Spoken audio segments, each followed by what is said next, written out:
Hey everyone, this is Jeremy from MainTakeAway.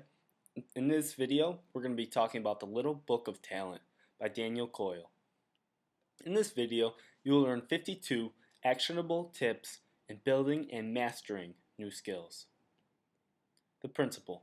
While the underlying neuroscience is fascinating and complex, it all adds up to the basic truth.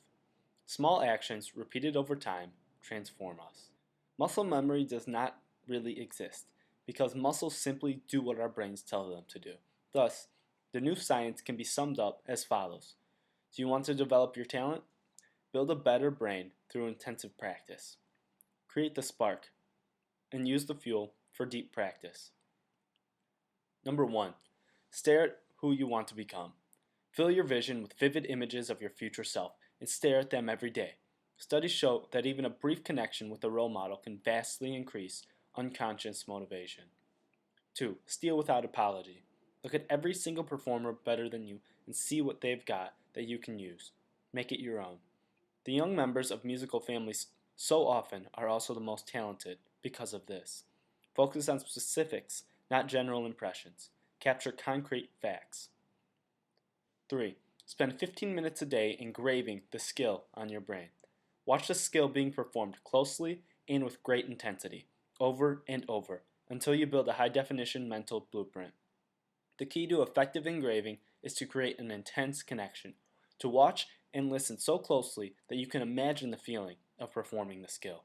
For physical skills, project yourself inside the performer's body. Become aware of the movement, the rhythm. Try to feel the interior shape of the moves. For mental skills, simulate the skill by recreating the expert's decision patterns. Chess players achieve this by replaying classic games, move by move. Musicians cover their favorite songs. 4. Buy a notebook. Daily performance journal. Write stuff down and reflect on it.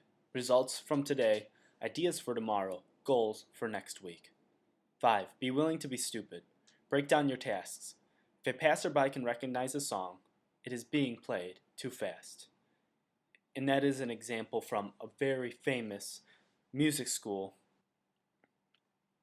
6. Choose Spartan over luxurious. Luxury is a motivational narcotic. It signals our unconscious mind to give less effort. It whispers, relax, you've made it. Simple, humble spaces help focus attention on the deep practice task at hand, reaching, repeating, and struggling. 7. Before you start, figure out if it's a hard skill or soft skill. Hard skills are about repeatable precision. Soft, highly flexible skills are all about being agile and interactive, about instantly recognizing patterns as they unfold and making smart, timely choices. To build hard skills, work like a careful carpenter. Be careful, slow, and keenly attuned to errors. Make one simple move at a time, repeating and perfecting it before you move on. Pay attention to errors and fix them. To build soft skills, play like a skateboarder. Soft skills are a result of super fast brain software recognizing patterns and responding in just the right way. Soft skills are built by playing and exploring inside challenging, ever-changing environments. These are places where you encounter different obstacles and respond to them over and over. Practice should be aggressive, curious, and experimental, always seeking new ways to challenge yourself. 10. Honor the hard skills. Most talents are a combination of hard and soft skills. Prioritize the hard skills because in the long run, they are more important to your talent. Don't fall for the prodigy myth. That's number 11. Number 12. 5 ways to pick a high-quality teacher or coach. Avoid someone who reminds you of a courteous waiter. 2. Seek someone who scares you a little. Look for someone who watches you closely, is action-oriented, and is honest, sometimes unnervingly so. 3. Seek someone who gives short, clear directions. 4. Seek someone who loves teaching fundamentals. 5. Other things being equal, pick the older person. A great example he says in the book is John Wooden, a former UCLA coach who won many national championships. 3. Find the sweet spot. Sensations. Frustration, difficulty, alertness to errors. Fully engaged in an intense struggle, as if you're stretching with all your might for a nearly unreachable goal, brushing it with your fingertips, then reaching again. Percentage of successful attempts should be 50 to 80%. Seek out ways to stretch yourself. Play on the edges of your competence. As Albert Einstein said, one must develop an instinct for what one can just barely achieve through one's greatest efforts. Take off your watch. Deep practice is not measured in minutes or hours, but in the number of high-quality reaches and repetitions you make. Basically, how many new connections you form in your brain. Instead of saying, I'm going to practice piano for 20 minutes, tell yourself, I'm going to do 5 intensive reps of that new song. 15. Break down every move into chunks. What is the smallest single element of the skill that I can master? What other chunks link to that chunk? Practice one chunk by itself until you've mastered it. Then connect more chunks, one by one. See the whole thing. Break it down to its simplest elements. Put it back together, and repeat. 16. Each day, try to build one perfect chunk. Perfect. Not just improve, not just work on, but get it 100% consistently correct. 17. Embrace struggle. The struggle and the frustration you feel at the edges of your abilities, that uncomfortable burn of almost, is the sensation of constructing new neural connections. 18. Choose 5 minutes a day over an hour a week. The way our brain grows, incrementally, a little each day, even as we sleep. Daily practice, even for 5 minutes, nourishes this process, while more occasional practice forces our brain to play catch-up. 19. Don't do drills. Instead, play small addictive games. Skills improve faster when they're looked at this way. If it can be counted, it can be turned into a game. 20. Practice alone. 21. Think in images. Create a vivid image of each chunk you want to learn. 22. Pay attention immediately after you make a mistake. In that vital instant, a quarter of a second after a mistake is made. 23. Visualize the wires of your brain forming new connections. 24. Visualize the wires of your brain getting faster. 25. Shrink the space.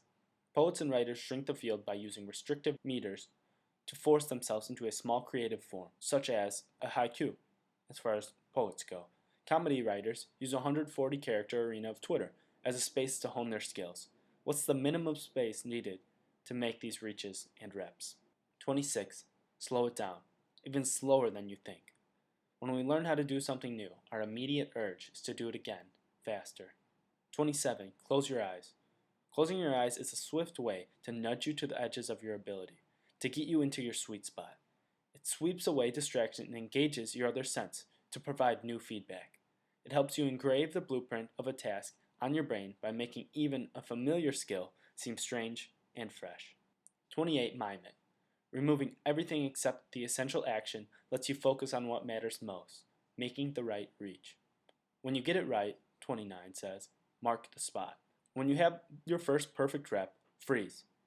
Rewind the mental tape and play the move again in your mind. Memorize the feeling, the rhythm, the physical and mental sensations. The point is to mark this moment. This is a spot where you want to go again and again. This is not the finish. It's the new starting line for perfecting the skill until it becomes automatic. 30. Take a nap. It helps strengthen the connections formed during practice and prepare the brain for the next session. 31. To learn a new move, exaggerate it. Go too far, so you can feel the outer edges of the move, and then work on building the skill with precision. 32. Make positive reaches. Reach for what you want to accomplish, not away from what you want to avoid. 33. To learn from a book, close the book. Closing the book and writing a summary forces you to 1. Figure out the key points, which is one set of reaches. 2. Process and organize those ideas so they make sense, more reaches. 3. Write them on the page, still more reaches, along with repetition. 34. Use the sandwich technique. Make the correct move, make the incorrect move, and then make the correct move again. The goal is to reinforce the correct move and to put a spotlight on the mistake. 35. Use the 3 times 10 technique. Our brains make stronger connections when they're stimulated 3 times with rest period of 10 minutes between each stimulation. To learn something most effectively, practice it 3 times, with 10-minute breaks between each rep. 36. Invent daily tests. What's one key element of this skill? How can I isolate my accuracy or reliability and measure it? 37. To choose the best practice method, use the reps gauge. R. Reaching and repeating. Does the practice have you operating on the edge of your ability, reaching and repeating? E. Engagement. Is the practice immersive? Does it command your attention? P. Purposeful. Does the task directly connect to the skill you want to build? S. Strong, speedy feedback. Does the learner receive a stream of accurate information about his performance, mistakes, and successes? Pay attention to the design of your practice. Small changes in method can create large increases in learning velocity. 38. Stop before you're exhausted. Fatigue slows the brain. It triggers errors, lessens concentration, and leads to shortcuts that create bad habits. 39. Practice immediately after performance. The mistakes are fresh in your mind. 40. Just before sleep, watch a mental movie. Play a movie of your idealized performance in your head. 41. End on a positive note. A practice session should always end like a good meal, with a small, sweet reward. 42. Embrace repetition. Bruce Lee said, "I fear not the man who has practiced 10,000 kicks once.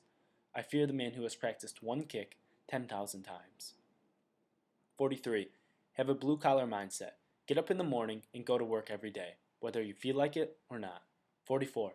6 ways to be a better teacher/coach. 1. Use the first few seconds to connect on an emotional level. Effective teaching is built on trust. Before you can teach, you have to show that you care. 2. Avoid giving long speeches. Instead, deliver vivid chunks of information, short, targeted, customized messages to each student, one at a time. 3. Be allergic to mushy language. All good teaching follows the same blueprint. Try this concrete thing. Communicate with precise nouns and numbers, things you can see, touch, and measure, and avoid adjectives and adverbs. 4. Make a scorecard for learning. Pick a metric that measures the skill you want to develop and start keeping track of it. 5. Maximize reachfulness. What kind of space will create the most reachful environment? 6. Aim to create independent learners. 45. For every hour of competition, spend 5 hours practicing. 46. Don't waste time trying to break bad habits. Instead, build new ones. Ignore the bad habit and put energy toward building a new habit that will override the old one. To learn it more deeply, teach it. This works because when you communicate a skill to someone, you come to understand it more deeply yourself. 48. Give a new skill a minimum of 8 weeks. Don't make judgment too early. Keep at it, even if you don't feel immediate improvement. When you get stuck, make a shift. The best way to get past a plateau is to jostle yourself beyond it, to change your practice method so you disrupt your autopilot and rebuild a faster, better circuit. One way to do this is to speed things up, to force yourself to do the task faster than you normally would. Or you can slow things down. Or you can do the task in reverse order. And 50, cultivate your grit. And that's it for the tips. I know I said we were going to do 52, but the other 2 are repetitive, and you get the best bang for your buck out of these 50. So what's your takeaway out of those 50 talent tips for building skill? So what's your takeaway from the video on how you build talent and skill? Click on the link below to get the book for yourself, or share it on Facebook with someone who maybe needs this. Or tweet at MainTakeAway about what you learned or how you're going to implement it in your life. Or share a comment below about what you liked or disliked about the video. To get the Little Book of Talent on Amazon, you can buy it for $10.10 used. You can click on the link below to do so. It's rated a 4.5 out of 5 stars by 72 people. And that's it for our main takeaway of the Little Book of Talent.